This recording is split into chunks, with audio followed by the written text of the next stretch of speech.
Assalamualaikum warahmatullahi wabarakatuh. Alhamdulillahirabbil alamin wa bihi nasta'inuhu ala umurid dunya waddin. Asyhadu an la ilaha illallah wa asyhadu anna Muhammadan abduhu wa rasuluhu la nabiyya ba'd. Allahumma shalli wa sallim ala hadzal nabiyil karim wa ala alihi wa ashabihi ajma'in. Asyhadu an la ilaha illallah wa asyhadu anna Muhammadan abduhu wa rasuluh la nabiyya ba'd. Bapak-bapak, ibu-ibu, serta generasi muda yang saya hormati. Baiklah, pada kesempatan yang berbahagia ini kita akan melanjutkan membaca hadis yang ke-9 dari hadis Arba'in dengan judul mengedepankan yang mudah dan meninggalkan yang susah. Baik, kita bacakan matanya. Bismillahirrahmanirrahim. An Abi Hurairah Abdurrahman bin Sakhra radhiyallahu anhu qala sami'tu Rasulullah sallallahu alaihi wasallam yaqul ma nahaitukum anhu fajtanibuh wa ma amartukum bihi fa'tu minhu mastata'tum fa innama ahlakal ladzi naman qablakum kasratu masailihim wa ikhtilafuhum ala anbiya'ihim. Rawahu Bukhari wa Muslim. Dari Abu Hurairah Abdurrahman bin Sakhr radhiyallahu an yang berkata, aku mendengar Rasulullah sallallahu alaihi wasallam bersabda, apa yang kularang atas kalian maka tinggalkanlah, dan apa yang kuperintahkan kepada kalian maka laksanakanlah sesuai kemampuan kalian. Karena sesungguhnya orang-orang sebelum kalian binasa disebabkan banyaknya pertanyaan dan perselisihan mereka terhadap para nabi mereka. Keutamaan hadis. Para ulama berpendapat bahwa hadis di atas memuat ajaran Islam yang sangat penting, dan oleh karena itu hadis di atas penting pula untuk dihafalkan dan dikaji. Imam Nawawi berkata, hadis ini merupakan dasar-dasar Islam yang sangat penting, dengan redaksi atau tata bahasa yang lugas dan padat, dan hanya Rasulullah SAW yang memiliki kemampuan berbahasa seperti itu. Dalam hadis di atas bisa dilihat berbagai kesimpulan hukum yang jumlahnya amatlah banyak. Menurut Ibnu Hajar Al-Haytami, adalah hadis yang agung, merupakan dasar agama dan rukun Islam, maka patut untuk dihafal dan mendapatkan perhatian. Masih ada banyak komentar para ulama tentang hadis di atas, dengan pendapat yang kurang lebih hampir sama.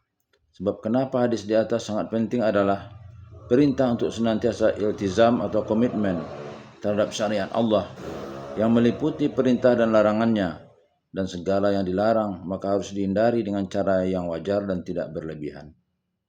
B. Latar belakang lahirnya hadis. Hadis ini dalam riwayat Muslim dalam sahihnya dari Abu Hurairah radhiyallahu an yang berkata, Rasulullah sallallahu alaihi wasallam berkhutbah kepada kami, wahai manusia, telah diwajibkan kepada kalian ibadah haji, maka berhajilah. Seorang laki-laki bertanya, ya Rasulullah, apakah dilakukan setiap tahun? Rasulullah terdiam hingga laki-laki tadi mengulangi pertanyaannya hingga 3 kali. Rasulullah sallallahu alaihi wasallam lalu bersabda, jika aku jawab iya, tentu aku mewajibkannya, sementara kalian tidak akan mampu melakukannya. Selanjutnya Rasulullah bersabda, biarkanlah apa yang saya diamkan, karena sesungguhnya kehancuran umat sebelum kalian adalah karena banyaknya pertanyaan mereka dan perselisihan mereka dengan nabi-nabi mereka. Oleh karena itu, jika saya perintahkan kepada kalian untuk mengerjakan sesuatu, maka tunaikanlah semampu kalian, dan jika aku melarang sesuatu, maka tinggalkanlah.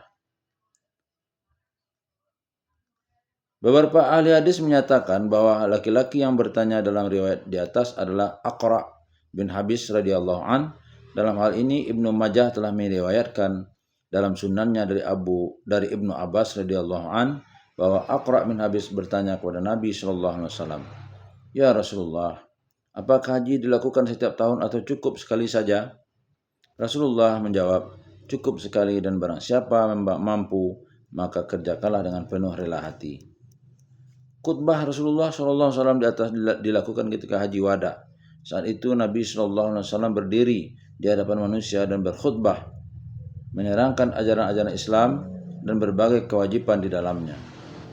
C. Penjelasan kata dalam hadis. Masa ilihim nahaitukum an, artinya aku minta kalian untuk tidak melakukannya. Fajtanibu, artinya tinggalkanlah. Amartukum bih, artinya adalah aku meminta kepada kalian untuk melakukannya. Fa'tu, artinya maka lakukanlah. Mastata'tum, artinya sesuai dengan kemampuan kalian. Mudah bagi kalian untuk melakukannya, tidak memberatkan. Ahlak, artinya menemukan kebinasaan, karena hal itu mengharuskan datangnya siksa di dunia dan di akhirat. Kasratu masailihim, artinya banyak bertanya dalam hal-hal yang tidak penting. Ikhtilafuhum, artinya kedurhakaan mereka terhadap para nabi yang diutus kepada mereka. Penolakan mereka terhadap berita yang dibawa para nabi, dan bantahan mereka terhadap syariat para nabi yang diutus kepada mereka. D. Pemahaman atau pelajaran dalam hadis. 1. Menjauhi larangan Rasulullah SAW. Larangan dalam Al-Quran dan Sunnah mempunyai banyak pengertian, namun semuanya mengacu pada dua kategori, yaitu yang haram dan yang makruh. A. Larangan haram. Beberapa perbuatan yang dilarang oleh Allah melalui Nabi Muhammad SAW dengan berbagai dalil yang menunjukkan bahwa perbuatan tersebut haram. Jika perbuatan itu dilanggar, maka akan dihukum dengan hukuman yang setimpal sesuai dengan ketentuan syariat di dunia maupun di akhirat. Contoh larangan yang bersifat haram adalah larangan berzina, minuman keras, memakan barang riba, mencuri, membunuh tanpa alasan yang benar, membuka aurat di depan orang asing atau bukan muhrim, dusta, menipu, suap, ghibah, namimah atau adu domba, berbuat kerusakan, dan berbagai perbuatan lainnya yang jelas dilarang oleh Allah dan Rasul-Nya. Perbuatan-perbuatan di atas harus ditinggalkan semuanya, dan seseorang tidak boleh melakukannya sedikit pun, kecuali dalam keadaan terpaksa, dan itu pun dengan berbagai syarat dan aturan yang ditetapkan oleh syariat. B. Larangan makruh. Kategori larangan ini terkadang disebut dengan nahyu tanzih, yaitu larangan terhadap suatu perbuatan, namun dalil-dalil yang ada tidak menyatakan bahwa larangan tersebut sifatnya haram, melainkan hanya bersifat makruh. Dengan demikian, jika perbuatan tersebut dilanggar, maka tidak akan mendapatkan hukuman. Contoh-contoh larangan yang bersifat makruh seperti larangan makan bawang putih atau bawang merah atau yang sejenisnya atau berbau bagi orang yang hendak pergi ke masjid untuk sholat jamaah, dan berbagai perbuatan yang dilarang namun hanya bersifat makruh. Berbagai larangan tersebut boleh dilakukan baik sedikit maupun keseluruhan, namun bagi seorang muslim yang bertakwa lebih baik meninggalkannya. 2. Darurat atau terpaksa membolehkan larangan. Setiap larangan yang bersifat haram wajib dijauhi, itu sudah jelas. Namun terkadang seseorang terjebak kondisi yang memaksanya untuk melakukan sesuatu yang sifatnya haram, dan jika ia tidak mau melakukannya, dampaknya fatal bagi dirinya. Dalam kondisi seperti ini, syariat memberikan keringanan, yaitu dengan membolehkan orang yang terpaksa untuk melakukan sesuatu yang dalam kondisi normal dilarang.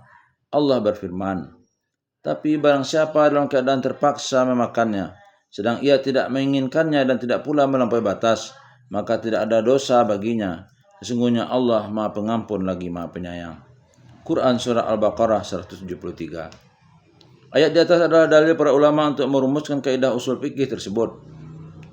A. Kondisi darurat menyebabkan dibolehkannya larangan-larangan. Contohnya, dibolehkannya makan bangkai bagi orang yang tidak memiliki makanan sama sekali. Dibolehkannya membuka aurat ketika berobat ke dokter. Tidak diterapkannya hukuman potong tangan bagi orang yang mencuri karena terpaksa, dan lain sebagainya. Namun harus pula diingat bahwa banyak masyarakat yang memahami kaidah ini secara mutlak tanpa adanya pembatasan makna darurat, tidak memahami batasan dibolehkannya melakukan sesuatu yang haram dalam kondisi khusus. Oleh karena itu, masalah ini harus kita perhatikan betul-betul agar kita tidak salah menghukuminya. Para ahli fikih menetapkan makna darurat itu pada kondisi yang dialami seseorang, di mana kondisi tersebut benar-benar mengancam jiwanya atau mengancam hilangnya salah satu anggota tubuhnya atau menyebabkan sakitnya semakin parah, dan berbagai hal lainnya yang dapat menyebabkan seseorang tidak mampu menjalankan kehidupan secara normal.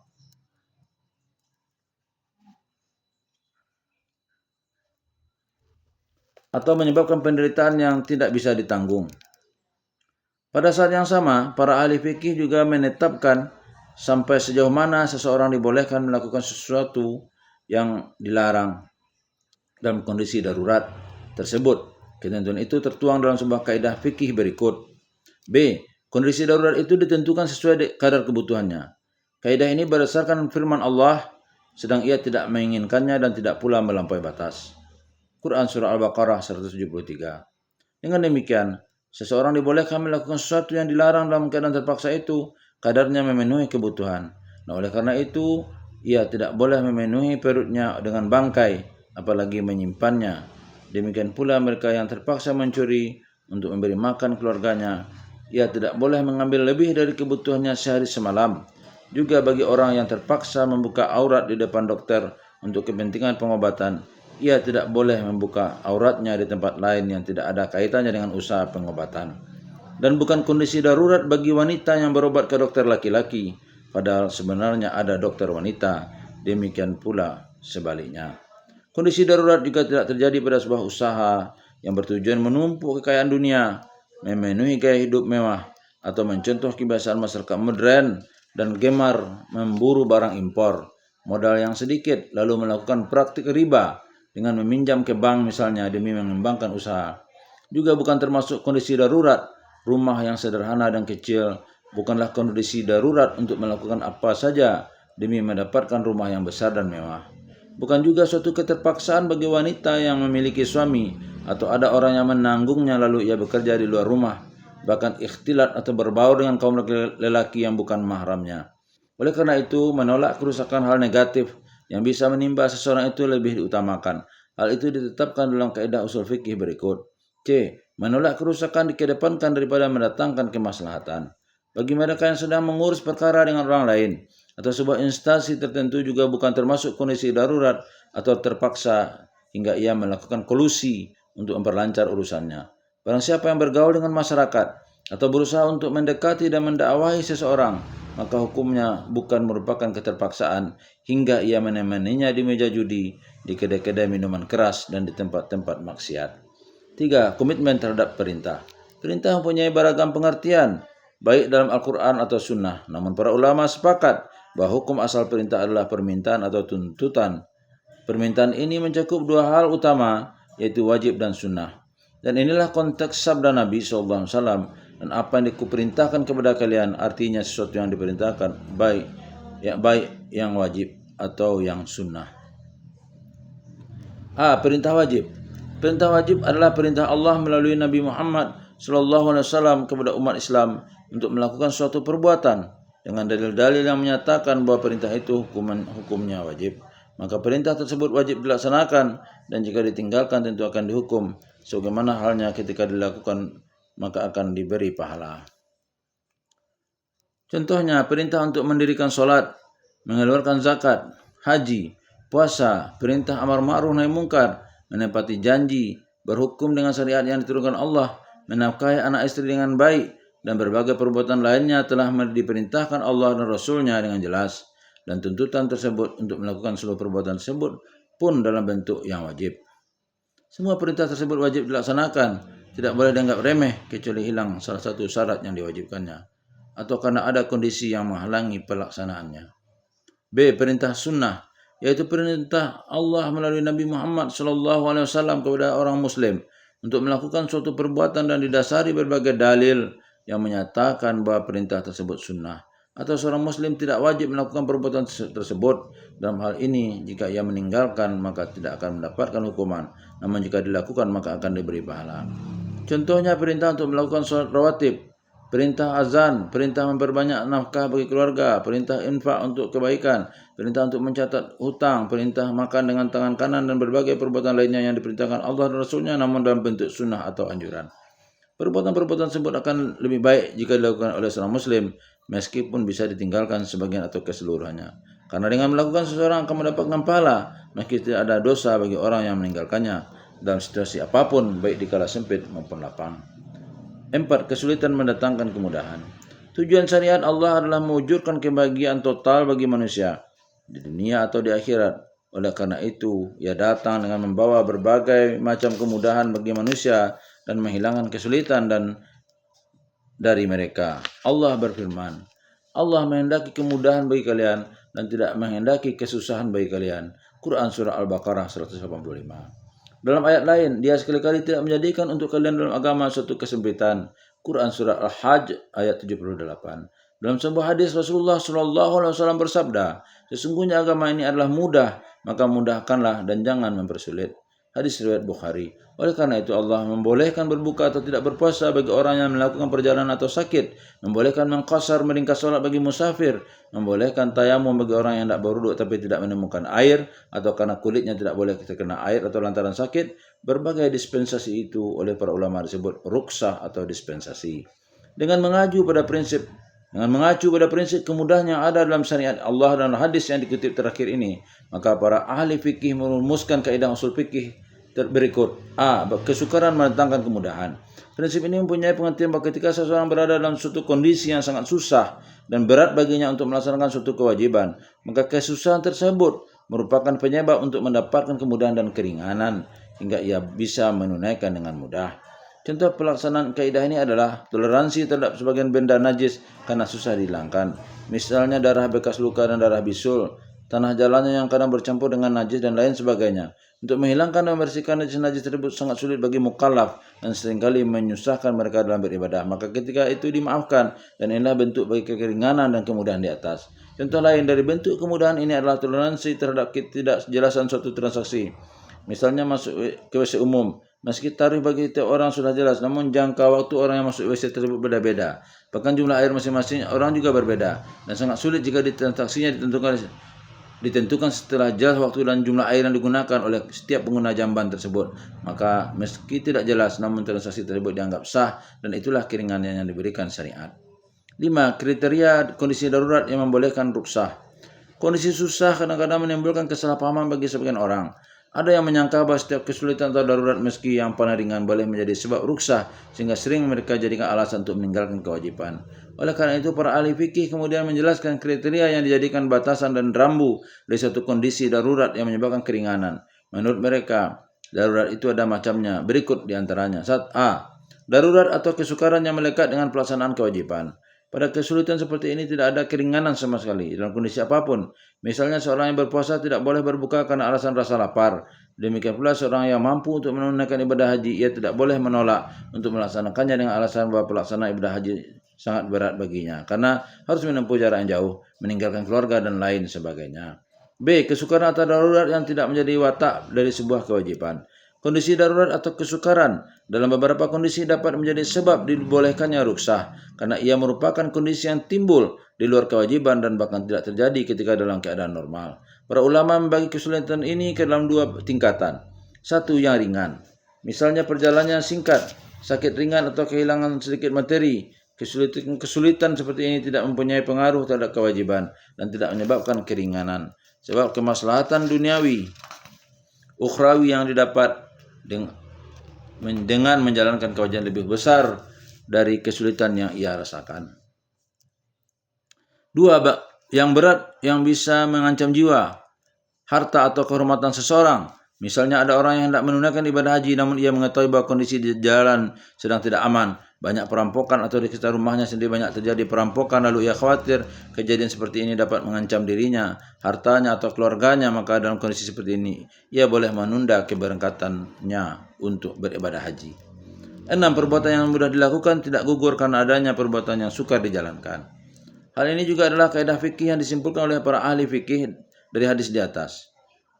Dalam Al-Asbah wa Nazair, Imam Suyuti menulis, Ibnu Subki berkata, kaidah tersebut termasuk kaidah yang paling masyhur yang dipetik dari hadis Nabi. Dan apa yang kuperintahkan kalian maka laksanakanlah sesuai dengan kemampuan kalian. Maksud dari kaidah ini adalah bahwa kadang seorang mukallaf berada dalam suatu kondisi di mana ia berhalangan dan tidak bisa menjalankan suatu kewajiban dalam bentuk yang utuh, atau ia merasa berat untuk melakukannya, namun ia masih mempunyai kelonggaran untuk mengerjakan kewajiban sesuai dengan kemampuannya. Dalam kondisi seperti ini, ia tetap wajib menjalankan kewajiban sesuai dengan kemampuannya dan kesulitan yang dirasakan tidak bisa dijadikan alasan untuk meninggalkan semua kewajiban. Contoh penerapan kaidah ini, misalnya ketika seorang hendak sholat namun ia tidak bisa berdiri, maka ia tetap harus melakukan sholat dengan kondisi yang bisa ia lakukan. Contoh lainnya, seseorang yang hendak berwudu tapi hanya mendapatkan air yang sangat sedikit dan diperkirakan air tersebut tidak mencukupi untuk membasuh bagian-bagian yang wajib, maka ia tidak boleh langsung melakukan tayamum. Ia harus berwudu lebih dahulu dengan air yang ada. Siapa tahu mencukupi. Jika tidak mencukupi, baru kemudian ia melakukan tayamum. Penerapan kaidah ini juga didasari sebuah hadis berikut. Dari Imran bin Husain radhiyallahu an, ia berkata, saya mengidap penyakit wasir, lalu saya bertanya kepada Nabi sallallahu alaihi wasallam perihal pelaksanaan salat. Maka Nabi bersabda, salatlah dengan berdiri, jika tidak bisa maka dengan duduk, jika tidak bisa maka dengan berbaring. Hadis riwayat Bukhari. 7. Melaksanakan kewajiban secara sempurna. Seluruh tuntutan yang ada dalam syariat Allah, selain beberapa pengecualian dan seluruh ketentuannya yang sudah dijelaskan di depan, baik haram, makruh, wajib maupun sunnah, bisa dilaksanakan dan dijangkau oleh kemampuan manusia karena Allah tidak membebani hambanya di luar kemampuan, sebagaimana firman Allah tidak membebani seorang melainkan sesuai dengan kemampuannya. Quran surah Al-Baqarah 286. Oleh karena itu, pelaksanaan kewajiban dalam bentuknya yang sempurna hanya bisa dicapai dengan menjauhi segala larangan dan melaksanakan semua perintah sesuai dengan penjelasan di atas. Allah berfirman, apa yang diberikan Rasul kepadamu maka terimalah, dan apa yang dilarangnya bagimu maka tinggalkanlah. Quran surah Al-Hasyr ayat 7. Maka barang siapa meninggalkan sebagian perintah dan melanggar sebagian larangan, maka orang tersebut belum termasuk orang yang melaksanakan kewajiban secara sempurna. Karena seorang muslim dituntut untuk mencontoh Nabi Muhammad sallallahu alaihi wasallam dalam masalah apapun, kecuali perkara-perkara khusus untuk Rasulullah sallallahu alaihi wasallam.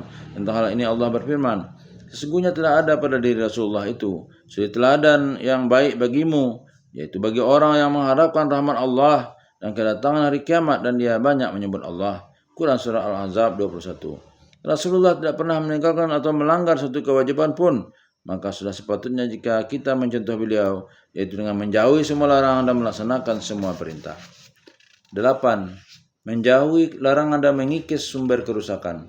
Dalam praktek syariat ada hikmah yang mencegah manusia tidak terjerumus pada kejahatan atau bahkan hanya terjerumus pada sesuatu yang bisa menjadi pemicunya. Oleh karena itu, kita dapati perhatian terhadap larangan lebih besar dibandingkan dengan perhatian terhadap perintah. Hal ini bukan berarti meremehkan perintah, melainkan isyarat agar bersikap tegas dalam setiap larangan. Karena setiap larangan pasti mempunyai efek negatif, maka tidak boleh dilanggar sama sekali kecuali dalam keadaan darurat. Bertolak dari kenyataan ini, dewasa ini kita ketemukan banyak kesalahan yang terjadi di tengah masyarakat.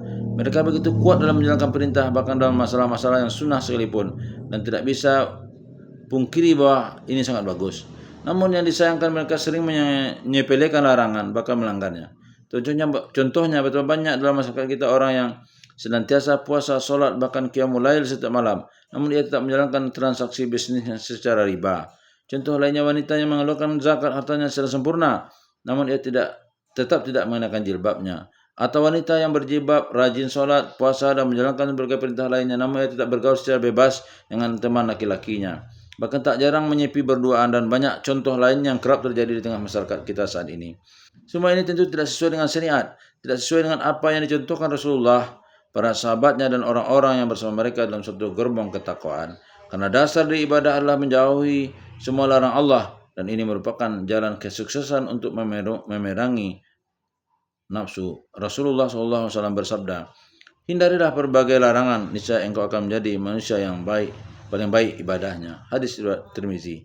Umar bin Khattab radhiyallahu an ditanya tentang suatu kaum yang menginginkan berbuat maksiat namun tidak mereka lakukan, maka Umar menjawab, merekalah kaum yang diuji oleh Allah karena ketakwaannya, untuk mereka ampunan dan pahala yang besar. Sementara Abdullah bin Umar berujar, dialah imam para abid ahli ibadah, karena menolak 1/6 dirham emas yang haram lebih baik dari menginfakkan 100.000 dirham di hadapan Allah.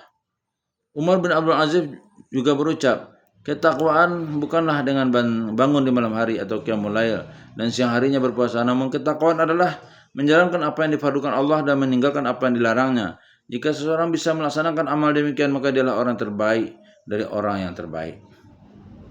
Semua ini mengisyaratkan kepada kita bahwa meninggalkan maksiat lebih utama dari menjalankan perintah. Namun, sekali lagi ditegaskan bahwa hal ini tidak berarti seorang muslim bisa meremehkan kewajiban. Sebagaimana yang sering diutarakan oleh orang-orang yang hatinya sakit, mereka tidak menjalankan kewajiban sedikit pun, namun mereka mengklaim bahwa mereka lebih bertakwa dari orang-orang yang salat, puasa dan melakukan berbagai ibadah lainnya karena mereka tidak melakukan perbuatan yang dilarang, bergaul di tengah masyarakat dengan baik, tidak pernah berbuat onar dan lain sebagainya.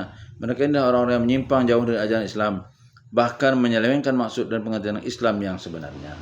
9. Mencegah kerusakan lebih didahulukan dari mendatangkan kemaslahatan. Sebagaimana dijelaskan sebelumnya, ini juga merupakan salah satu kaidah usul fikih yang telah dirumuskan oleh para fuqaha yang mengisyaratkan ketegasan dan berbagai larangan. Maksudnya bila dalam suatu perkara terkandung aspek kebaikan dan kerusakan, di mana jika diambil kebaikannya maka kerusakannya akan terbawa. Dan jika dengan menolak kerusakan maka kebaikannya akan hilang, maka ketika itu menolak kerusakan harus lebih didahulukan ketimbang mendatangkan kebaikan. Karena kerusakan dapat meluas dan menjalar kemana-mana sehingga akan mengakibatkan kerusakan yang besar. Sebagai contoh, larangan menjual anggur kepada orang yang jelas diketahui bahwa ia pembuat minuman keras, meskipun ia berani membeli dengan harga tinggi. Contoh lainnya, larangan bekerja di luar rumah bagi wanita dan bercampur dengan laki-laki karena hal ini akan mendatangkan kerusakan. Meskipun tidak bisa dipungkiri bahwa pekerjaan tersebut membawa kebaikan. Bahkan dalam suasana kerja seperti ini, laki-laki pun dilarang karena akan menimbulkan kerusakan dan berbagai hal lainnya. Kaidah ini juga didukung hadis Nabi yang melarang wanita melakukan perjalanan seorang diri tanpa disertai suami atau salah satu mahramnya. Rasulullah SAW bersabda, tidak halal bagi wanita yang beriman kepada Allah dan hari kiamat melakukan perjalanan sehari lamanya kecuali dengan mahramnya. Hadis riwayat Bukhari Muslim. Perlu diketahui bahwa ukuran maslahat dan mafsadat tersebut didasarkan pada opini umum dan bukan anggapan segelintir orang. Karena itu jika suatu perbuatan dinilai mendatangkan kerusakan menurut masyarakat umum, maka perbuatan tersebut dilarang meskipun tidak ada dalil yang tegas dalam hal itu. Kerusakan di sini bukanlah kerusakan yang bisa dikalahkan oleh kemaslahatan. Misalnya ada sebuah perbuatan yang mengandung kerusakan, namun perbuatan itu juga jelas-jelas membawa manfaat yang lebih besar dan dari kerusakan yang ditimbulkan, maka perbuatan tersebut boleh dilakukan. Mengingat besarnya kemaslahatan yang akan ditimbulkan. Contohnya, berbohong dalam rangka menyelesaikan permusuhan dua orang bertikai. Karena jika pertikaian tersebut dibiarkan maka akan mengakibatkan permusuhan yang berkepanjangan atau bahkan fitnah yang semakin meluas. 10. Penyebab kehancuran umat terdahulu. Rasulullah telah menjelaskan kepada kita bahwa penyebab hancurnya umat-umat terdahulu adalah dua perkara, yaitu banyak bertanya dan tidak istiqomah melaksanakan syariat Allah. Berikut dua penyebab kehancuran umat terdahulu. A. Banyak bertanya. Rasulullah telah melarang para sahabat agar tidak banyak bertanya karena dikhawatirkan dengan jawaban yang diberikan justru memberatkan mereka. Juga agar tidak disibukkan oleh hal-hal yang tidak ada gunanya.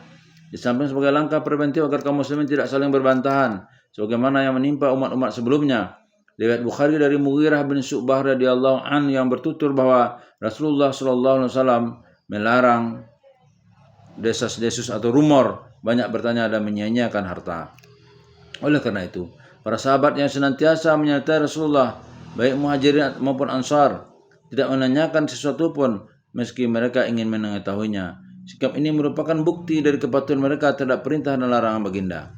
Keimanan mereka demikian kuat sehingga mereka menjadikan segala hawa nafsunya mengikuti apa yang datang dari Rasulullah SAW.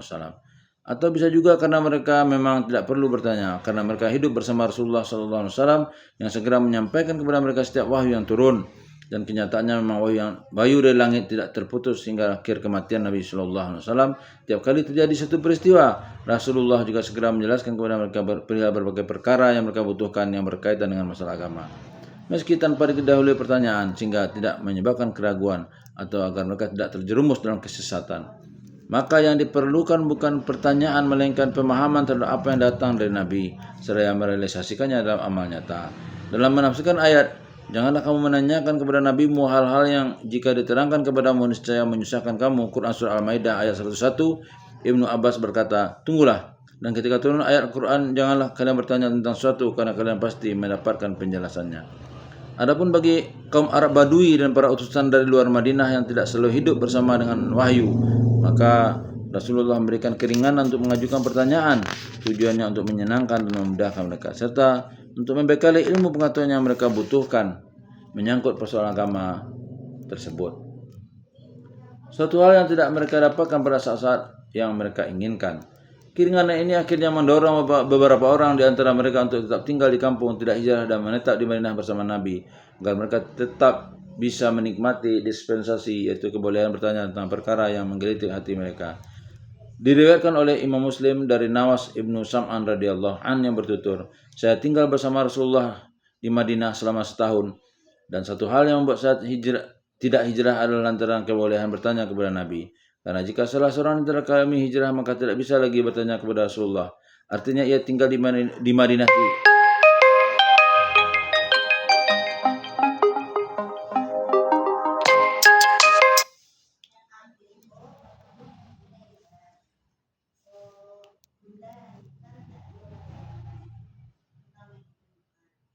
Keringanan ini akhirnya mendorong beberapa orang di antara mereka untuk tetap tinggal di kampung, tidak hijrah dan menetap di Madinah bersama Nabi, agar mereka tetap bisa menikmati dispensasi, yaitu kebolehan hanya bertanya tentang perkara agama yang menggelitik hati mereka.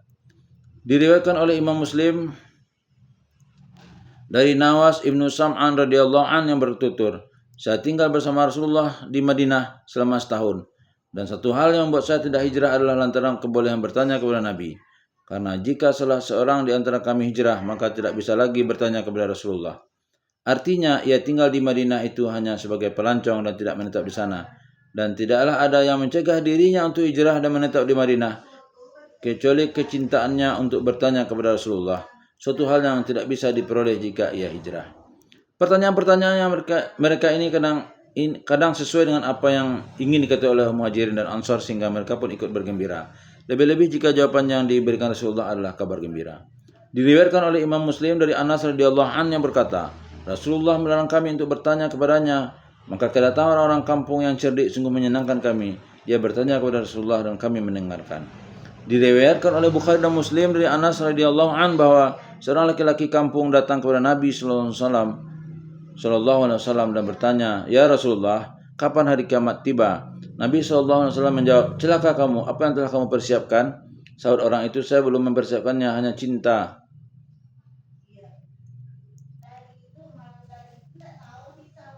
Hanya cinta kepada Allah dan Rasulnya.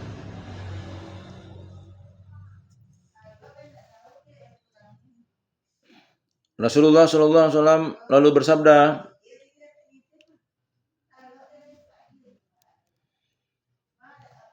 kamu bersama orang yang kamu cintai. Kami pun menyela,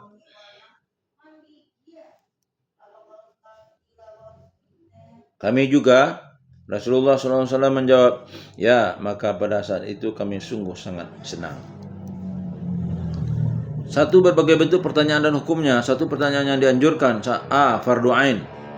Dikatakan fardu ain karena setiap orang wajib menanyakannya, yaitu pertanyaan yang berkenaan dengan perkara-perkara yang berhubungan dengan agama atau suatu hukum yang tidak diketahui.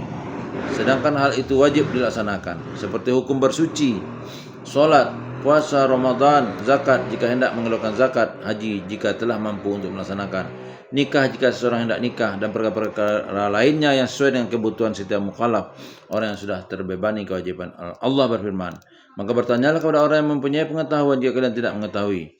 Quran Surah An-Nahl ayat 43. Baihaqi meriwayatkan hadis Nabi, menuntut ilmu adalah wajib bagi setiap muslim dan muslimah. B. Fardu kifayah. Artinya tidak semua orang wajib menanyakan, cukup sebagian mereka, yang penting ada orang yang bertanya. Karena jika tidak ada yang bertanya, maka seluruh kaum muslimin terkena hukum dosa. Pertanyaan yang sifatnya fardu kifayah ini adalah pertanyaan yang bertujuan untuk mendalami permasalahan. Misalnya mendalami masalah fikih, mendalami hadis, tafsir dan lain sebagainya. Pertanyaan seperti ini bukan hanya bertujuan untuk pengamalan, tapi juga untuk menjaga kemurnian agama, mengeluarkan fatwa, mengemban amanah dakwah, dan untuk mengajarkan kepada masyarakat tentang berbagai masalah yang diperlukan, hingga mereka tidak terperosok ke dalam lembah kesesatan. Allah berfirman, tidak sepatutnya bagi orang-orang mukmin pergi semuanya ke medan perang. Mengapa tidak pergi dari setiap golongan di antara mereka beberapa orang untuk memperdalam pengetahuan mereka tentang agama dan untuk memberi peringatan kepada kaumnya apabila mereka telah kembali kepadanya, supaya mereka itu dapat menjaga dirinya. Quran Surah At-Taubah 122. Mana senada juga diisyaratkan Nabi melalui hadisnya. Hendaklah orang-orang yang hadir di antara kalian mengajarkan kepada orang yang tidak hadir. Hadis riwayat muttafaqun alaih. Ketika Ibnu Abbas ditanya perihal luasnya ilmu yang dimiliki, ia menjawab, saya dikarunia Allah lisan yang selalu bertanya dan hati yang berakal atau kecerdasan. C. Mandub atau dianjurkan. Artinya, seorang muslim disunahkan bertanya tentang sesuatu, misalnya bertanya tentang amal kebajikan dan amal lainnya di luar amal fardu yang bisa lebih mendekatkan diri kepada Allah. Juga pertanyaan tentang berbagai hal yang menyebabkan sahnya atau batalnya suatu kewajiban, baik menyangkut perintah maupun larangan. Pertanyaan yang dilarang, haram, dan yang bertanya berdosa. Satu, pertanyaan tentang sesuatu yang saja disembunyikan Allah dan telah ditegaskan bahwa masalah tersebut hanya menjadi urusan Allah. Misalnya menanyakan waktu hari kiamat, tentang hakikat ruh, tentang rahasia qada dan qadar, dan selain sebagainya. Dua, pertanyaan yang bertujuan untuk mengejek. Diriwayatkan oleh Imam Bukhari dari Ibnu Abbas radhiyallahu an, ia berkata, pernah sekelompok orang bertanya kepada Nabi dengan maksud mengejek. Salah seorang di antara mereka ada yang bertanya, siapa bapakku? Sementara lainnya yang kehilangan unta bertanya, di mana untaku? Setelah itu turunlah ayat berikut. Hai orang-orang yang beriman, janganlah kamu bertanya kepada nabimu hal-hal yang jika diterangkan kepadamu niscaya menyusahkan kamu. Quran Surah Al-Maidah 101. 3. Menanyakan tentang mukjizat karena termasuk penolakan seperti yang dilakukan oleh orang-orang musyrik. 4. Menanyakan sesuatu yang sering terjadi kekeliruan. Diriwayatkan oleh Imam Ahmad dan Abu Daud dari Muawiyah radhiyallahu an bahwa Nabi SAW melarang al-ghulutah, perkara-perkara yang sering terjadi kekeliruan dalam kitab An-Nihayah dijelaskan, yaitu pertanyaan yang membuat para ulama salah dan mereka tergelincir di dalamnya, sehingga berkobarlah fitnah dan menerbaklah keburukan. Pertanyaan demikian dilarang karena tidak mendatangkan manfaat bagi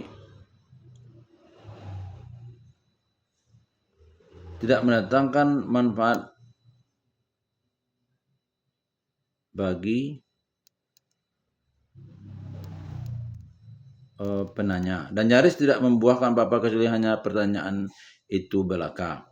Pertanyaan macam ini seperti beragam pertanyaan, bagaimana yang sebetulnya tidak perlu ditanyakan. Misalnya pertanyaan tentang masalah-masalah yang tidak jelas, sulit untuk dijawab, dan tujuannya hanya untuk menyulitkan orang yang ditanya. Pertanyaan model ini dilarang menurut syarak karena ia mencerminkan agama dan akhlak yang buruk.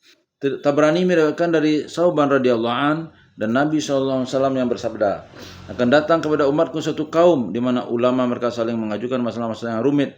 Mereka inilah umatku yang paling buruk. Al-Jami'us Shaghir. B. Makruh, yaitu pertanyaan yang lebih baik ditinggalkan.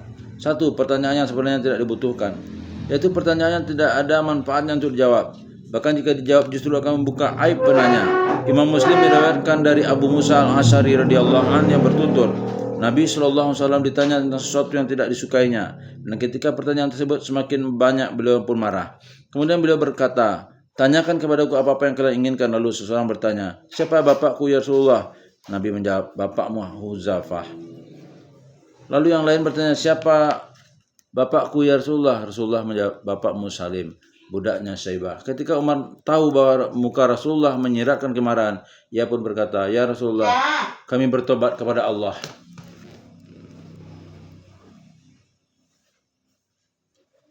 Hadis riwayat Muslim, sementara dalam riwayat Bukhari Muslim dituturkan dari jalur Anas radhiyallahu an. 2. Bertanya tentang sesuatu yang didiamkan, tidak disinggung dalam syariat, tidak ditegaskan apakah halal atau haram, perintah atau larangan. Dengan menanyakan masalah ini, dikhawatirkan justru akan semakin menambah beban. Imam Muslim meriwayatkan dari Sa'ad bin Abi Waqqas radhiyallahu an, ia bertutur bahwa Rasulullah SAW bersabda, kesalahan yang paling besar bagi umat Islam terhadap umat Islam lainnya adalah orang yang bertanya tentang sesuatu yang tidak diharamkan bagi kaum muslimin, lalu menjadi haram karena pertanyaannya itu. Seraya mengutip ucapan Qadi Iyad, Imam Nawawi menulis, maksud kesalahan di sini adalah kesulitan terhadap kaum muslimin dan bukan dosa yang mengharuskan adanya siksaan. Namun Imam Nawawi menambahkan bahwa penjelasan yang benar dari hadis tersebut adalah pendapat jumhur ulama yang mengatakan bahwa itu maknanya dosa atau al-itsm atau al-dzamb. Bedanya ucapan Qadi ini mengarah kepada makruh, sedang pendapat jumhur ulama mengarah kepada haram. Imam Nawawi juga menjelaskan bahwa larangan ini khusus pada masa Nabi SAW. Adapun setelah syariat tetap dan aman dari segala penambahan, maka larangan pun hilang bersamaan dengan hilangnya sebab. karena tidak ada kemungkinan keluarnya suatu hukum yang disebabkan oleh pertanyaan. Lantaran setelah Rasulullah SAW wafat, tidak ada lagi wahyu yang turun. 3. Pertanyaan yang mubah, yaitu pertanyaan yang boleh-boleh saja dilakukan.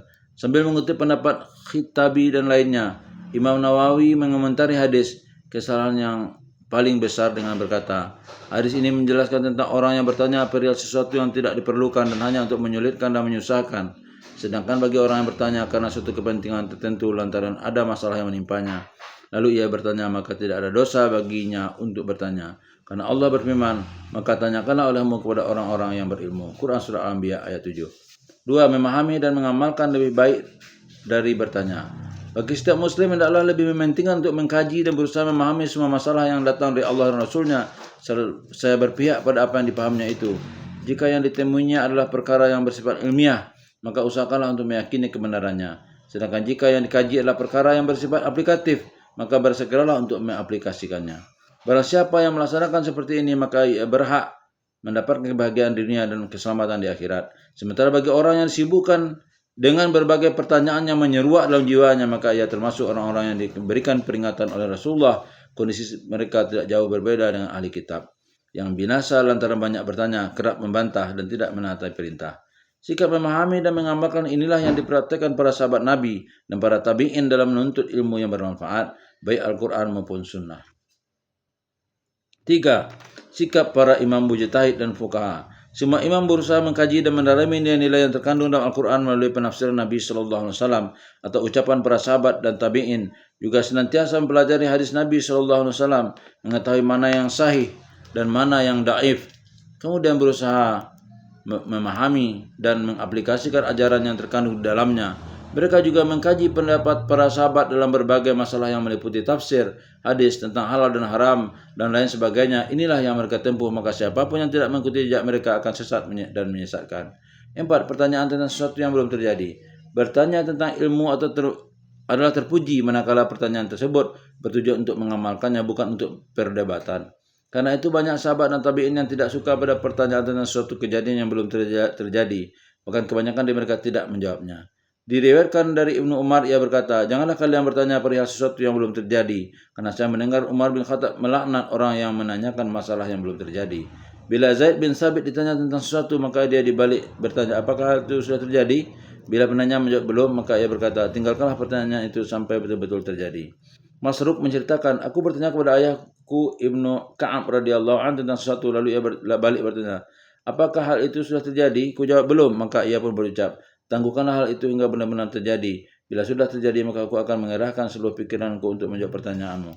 Dan masih banyak riwayat dan ujaran lainnya, baik di kalangan sahabat maupun tabi'in, yang menunjukkan bahwa mereka tidak suka terhadap pertanyaan tentang sesuatu yang belum terjadi. 5. Bertanya dengan tujuan mengamalkan. Kadang sahabat Nabi SAW menanyakan tentang hukum perkara tertentu yang sangat mungkin akan terjadi.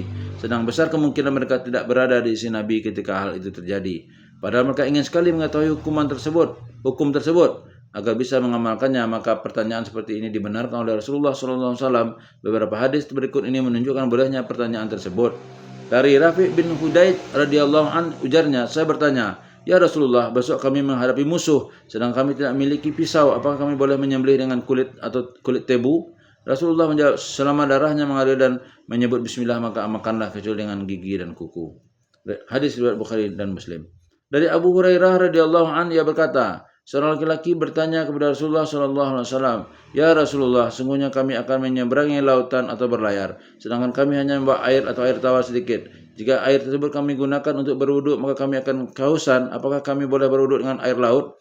Maka Rasulullah bersabda, laut itu suci airnya dan halal bangkainya. Hadis riwayat Khamsah, Ahmad, Abu Daud, Ibnu Majah, Tirmizi, dan Nasai. 6. Ketaatan dan kepatuhan merupakan jalan keselamatan. Rasulullah telah memperingatkan kaum yang bersikap meragukan dan senantiasa melanggar para rasulnya. Karena sikap ini mereka akhirnya mendapatkan sisaan dan beban yang sangat berat. Maka sungguh Allah telah memberi karunia yang sangat besar bagi umat Islam, karena telah mengajarkan kepada kita untuk berkata, kami dengar dan kami taat. Mereka berdoa, ampunilah kami ya Rabb kami, dan kepada Engkau lah tempat kembali. Allah tidak membebani seseorang melainkan sesuai dengan kesanggupannya. Ia mendapat pahala di kebaikannya diusahakannya, dan ia mendapat siksa di kejahatan yang dikerjakannya. Mereka berdoa, ya Rabb kami, janganlah engkau hukum kami jika kami lupa atau kami tersalah. Ya Rabb kami, janganlah engkau bebankan kepada kami beban yang berat sebagaimana engkau bebankan kepada orang yang sebelum kami. Ya Rabb kami, janganlah engkau pikulkan kepada kami apa yang tak sanggup kami memikulnya. Beri maaflah kami, ampunilah kami, dan rahmatilah kami. Engkaulah penolong kami, maka tolonglah kami terhadap kaum yang kafir. Quran Surah Al-Baqarah 285-286. Maka siapapun yang menepati ucapan di atas pasti akan meraih kemenangan, karena memang mereka berhak mendapatkannya. Allah berfirman, sesungguhnya jawaban orang-orang mukmin bila mereka dipanggil kepada Allah dan Rasul-Nya agar Rasul menghukum mengadili di antara mereka ialah ucapan, kami dengar dan kami patuh. Dan mereka itulah orang-orang yang beruntung. Dan barang siapa yang taat kepada Allah dan Rasul-Nya dan takut kepada Allah serta bertakwa kepadanya, maka mereka adalah orang-orang yang mendapat kemenangan. Quran Surah An-Nur 51-52. Sekali lagi, keselamatan dan keberuntungan hanya didapat dengan tunduk dan patuh terhadap semua perintah Allah dan Rasul-Nya, dan bukan dengan jalan mengikuti orang-orang yang selalu membangkang kepada Rasul-Nya seperti kaum Nabi Musa. Mereka telah disuruh untuk memasuki negeri namun menolak dengan ucapannya, hai Musa, kami sekali tidak akan memasukinya selama-lamanya selagi mereka ada di dalamnya. Karena itu pergilah kamu bersama Rabbmu dan berperanglah kamu berdua, sungguhnya kami hanya duduk menanti di sini.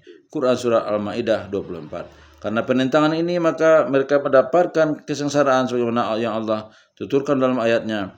Jika demikian maka sungguhnya negeri itu diharamkan atas mereka selama 40 tahun. Selama itu mereka akan berputar-putar kebingungan di bumi padang tih itu. Quran Surah Al-Ma'idah 26.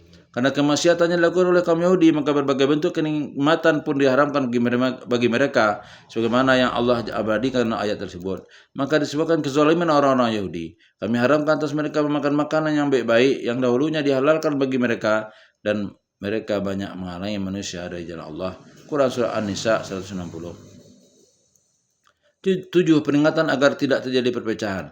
Allah telah menggambarkan umat Islam sebagai umatan wahidah, umat yang satu, sebagaimana yang termaktub dalam ayatnya, sesungguhnya ini adalah umat kalian, umatan wahidah, umat yang satu, dan aku adalah Rabbmu, maka sembahlah aku. Quran Surah Al-Anbiya 92. Karena itu setiap muslim harus berusaha merealisasikan persatuan tersebut hingga tercipta suatu kekuatan yang hebat dan kokoh untuk menghadapi kekuatan jahat. Rasulullah benar-benar telah memperingatkan agar kita tidak berselisih, karena perselisihan biasanya menyebabkan timbulnya berbagai macam kelompok yang satu sama lain saling mencaci dan saling membunuh. Alih-alih memusatkan perjuangan untuk menghadapi musuh yang mengepungnya, justru masing-masing kelompoknya sibuk dengan kelompoknya sendiri. Maka Rasulullah pun menilai sikap demikian sebagai bentuk kekufuran, sebagaimana disebutkan dalam sabdanya, sepeninggalku kelak janganlah kalian kembali kepada kekufuran dengan saling membunuh. Hadis riwayat Bukhari Muslim.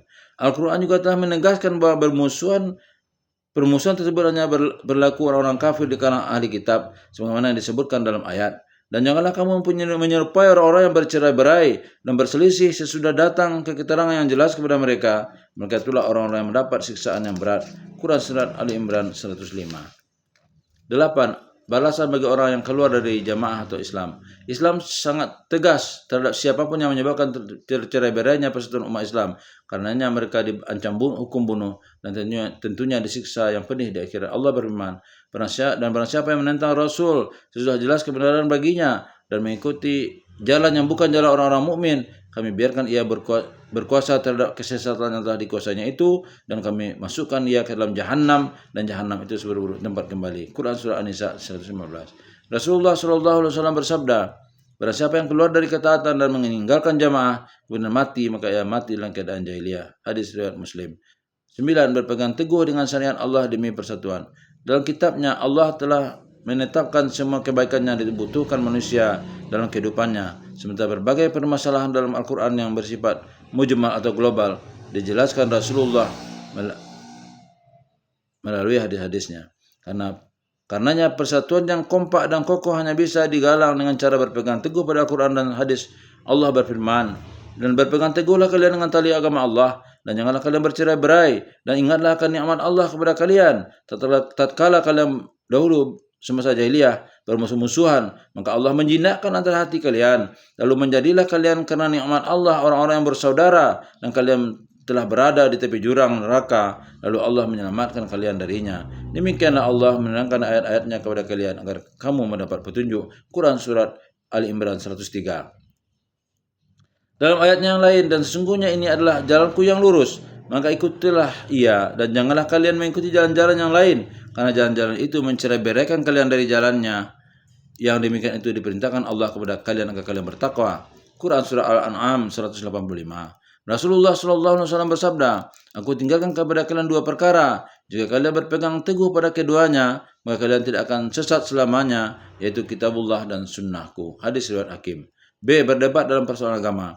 Penyebab utama perpecahan umat adalah perdebatan dalam masalah-masalah agama, sehingga menyebabkan perselisihan dalam masalah-masalah fundamental dalam membawa kepada perpecahan dan tercerai-berai dalam berbagai jalan kesesatan. Karena itu dalam Al-Quran kita temukan perintah untuk senantiasa komitmen pada hukum-hukum Allah dan menjauhi setiap penyakit yang menodai kemurniannya. Allah berfirman, Dia telah mensyaratkan bagi kamu tentang agama yang telah diwasiatkannya kepada Nuh, dan apa yang telah kami wahyukan kepadamu, dan apa yang telah kami wasiatkan kepada Ibrahim, Musa dan Isa, yaitu tegakkanlah agama dan janganlah kamu berpecah belah tentangnya. Quran Surah Asy-Syura 13. Dalam rangka mengantisipasi perpecahan, Rasulullah SAW mengajarkan kita agar mempelajari dan mendalami Al-Quran seraya mengamalkannya. Jika terjadi perbedaan pendapat dan dapat mengarah kepada perselisihan, maka Rasulullah SAW menyarankan agar berhenti sehingga hati dan pikiran kembali jernih dan dapat mempelajari Al-Quran dan Sunnah dengan penuh keikhlasan. Rasulullah SAW bersabda dari Jadab bin Abdullah Al-Jabali radhiyallahu an berkata, Rasulullah bersabda, bacalah dan dalamilah Al-Quran selama hati-hati kalian bersatu. Jika kalian berselisih paham maka berhentilah. Hadis riwayat Bukhari. Dalam hadis Rasulullah menjelaskan bahwa kehancuran umat terjadi karena perselisihan mereka dalam agama mereka lantaran mengingkari apa yang dibawa oleh para rasul mereka. Bahaya mengikuti hawa nafsu. Sangat buruk sekali jika sebab yang mendorong terjadinya perpecahan dalam agama adalah kepentingan pribadi dan hawa nafsu.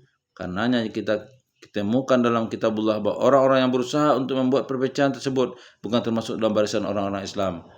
Allah berfirman, sesungguhnya orang-orang yang memecah belah agamanya dan mereka terpecah menjadi beberapa golongan, tidak ada sedikit pun tanggung jawabmu terhadap mereka. Sesungguhnya urusan mereka hanyalah terserah kepada Allah. Guna Allah akan memberitahukan kepada mereka apa yang telah mereka perbuat. Quran Surah Al-An'am 159. Perselisihannya disebabkan oleh hawa nafsu dan tidak didasari kebenaran akan berdampak pada perpecahan, dan inilah yang menyebabkan hancur dan binasanya umat terdahulu, sebagaimana yang telah disyaratkan Rasulullah dalam sabdanya. Sesungguhnya penyebab kehancuran orang-orang sebelum kalian adalah banyaknya pertanyaan dan perselisihan mereka terhadap nabi-nabi mereka. Ini pula yang diisyaratkan Allah dalam bentuk peringatan, dan janganlah kamu menyerupai orang-orang yang bercerai-berai dan berselisih. Sudah datang keterangan yang jelas kepada mereka. Mereka itulah orang-orang yang mendapat siksa yang berat. Quran Surat Ali Imran 105. Kemudian ditegaskan dalam ayat lain, dan tidaklah terpecah belah orang-orang yang datang Alkitab kepada mereka, melainkan setelah datang kepada mereka bukti yang nyata. Quran Surah Al-Bayyinah ayat 4. Adapun perbedaan pandangan dalam masalah furu' yang didasari dengan dalil, maka tidak ada masalah, karena perbedaan seperti ini biasanya tidak mengarah pada perpecahan, bahkan menunjukkan keluasan syariah dan kebebasan pendapat. Perbedaan-perbedaan seperti ini juga terjadi pada zaman Rasulullah, dan Rasulullah membolehkan. Dalam sebuah riwayat disebutkan bahwa Ibnu Mas'ud mendengar seorang laki-laki yang membaca sebuah ayat namun bacaan tersebut lain dengan apa yang ia dengar dari Nabi. Maka Ibnu Mas'ud membawa laki-laki tadi kepada Rasulullah dan mengadukannya. Melihat ulah Ibnu Mas'ud, wajah Rasulullah sallallahu alaihi wasallam mengisyaratkan ketidaksenangan. Saya berkata, kalian berdua betul, bacalah dan jangan berselisih, karena kaum sebelum kalian berselisih maka mereka binasa. Hadis riwayat Bukhari. Semoga ada manfaatnya. Bila taufiq wal hidayah. Billahi taufiq wal hidayah. Assalamualaikum warahmatullahi wabarakatuh.